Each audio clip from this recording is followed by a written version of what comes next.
By now we've learned some of the chords near the headstock, and we have learned some power chords going up the neck. So now we're going to take the power chords we learned up the neck, alter those just a little bit, and learn how to play the same chords we're getting down here in lesson 6 up here like we did in lesson 7, except instead of power chords we'll have a nice full triad. Okay, let's start out with that power chord where we just barred it.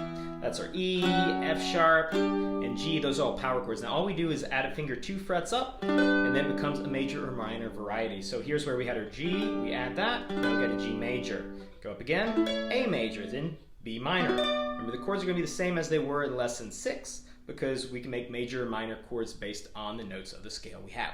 Our other power chord shape looked like this. Now this chord is based off the middle string, so that middle string is a D there, so this is a D power chord. But if we take one of the outside strings and drop it 2 frets back, now it becomes a D major.